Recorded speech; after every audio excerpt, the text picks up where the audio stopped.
meu nível de vulnerabilidade social, vulnerabilidade à violência ou a estar na mira, né, de uma arma, depende também daquilo que eu aparento.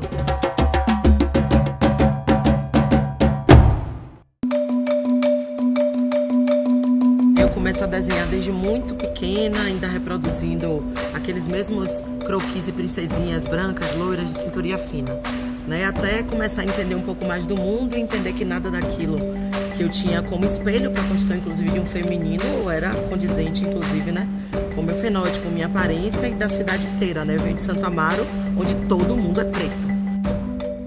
Dessas ausências eu já começo também a alterar meu desenho, alterar as propostas estéticas que eu começo a elaborar.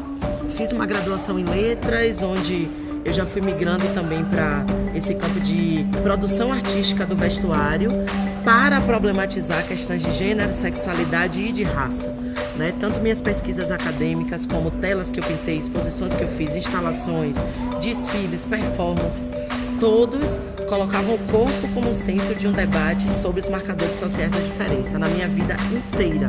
O primeiro desfile que eu fiz no campus da Universidade Estadual de Feira de Santana, estudando letras, né, até as coisas que eu fazia nas ruas ou nos teatros em Santo Amaro e por aí pelo mundo afora. Eu fiquei como docente em design de moda por mais de 10 anos, né, enquanto também colocava isso em prática, e tive a possibilidade, tanto na teoria como na prática, de repensar essas metodologias, esses processos criativos, né, todos os discursos que estão imbricados nas maneiras de fazer as coisas. De quando eu comecei a propor algum tipo de mudança, né, em 2000, né, eu era, sei lá, das poucas criadoras negras pautando a sua ancestralidade, ou pautando a sua negritude nas imagens que produziam, e cada vez mais, com o passar dos anos, eu tenho entendido que imagem não é suficiente, mas o processo e as pessoas que compõem a produção dessa imagem, né? Quem são as cabeças, as intelectualidades, as histórias de vida que junto comigo produzem essa história visual que está sendo contada, seja numa fotografia, seja num videoarte, seja numa instalação.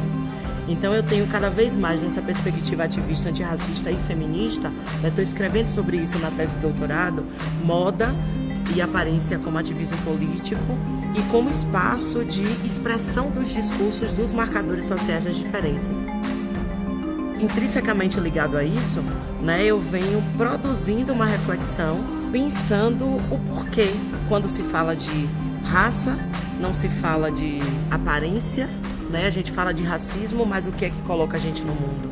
Né? A gente fala sobre questões de gênero, mas o que é que visivelmente coloca corpos como femininos, masculinos ou híbridos a ponto de colocar-nos em risco de vida? Né? Então eu venho cada vez mais pensando a aparência como âmbito limítrofe mesmo da expectativa de vida das pessoas.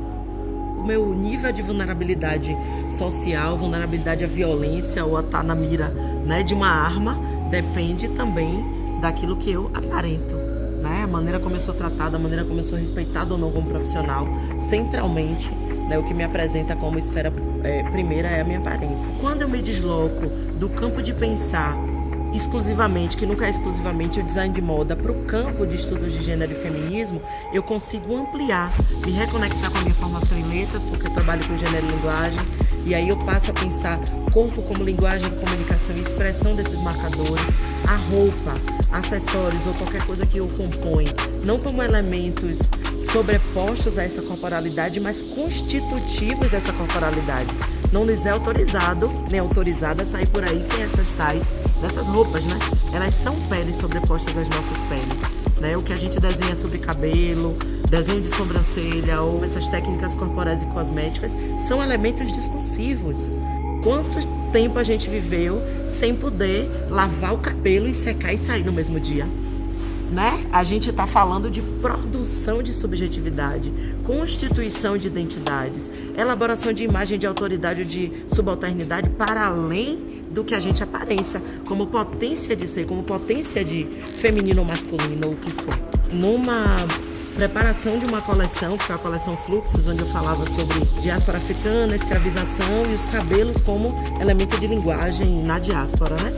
E uma das estudantes falou, você vai colocar búzios num bordado com paetê e pedraria, mas isso é coisa de pobre. E a gente para o ateliê e vamos aqui discutir o que é coisa de pobre, qual é a cor de pessoa pobre, qual é a corporalidade de pessoa pobre, é a sua imagem, né? Então por que você negativa aquilo que é elemento da sua hospitalidade? Você sabe a importância disso? Você sabe o que isso significou para vários povos que migraram, como isso já foi moeda e etc. Então, pensando nessa conexão saber-poder, a falta de bases teóricas e de livros publicados, né? A gente sabe a importância da cultura oral, né? A gente reconhece e vivencia isso, especialmente eu como mulher, praticante de religião de matriz africana, né? Sei a importância da oralidade, etc. Mas enquanto a gente não desloca a posição de quem de fato produz e é respeitado por produzir intelectualidade, eu vou continuar dando aula de história da arte, de história da moda, de metodologia do design a partir de uma lógica branca. E essa lógica branca, ela é colonizadora a ponto de nos significar como o que não presta.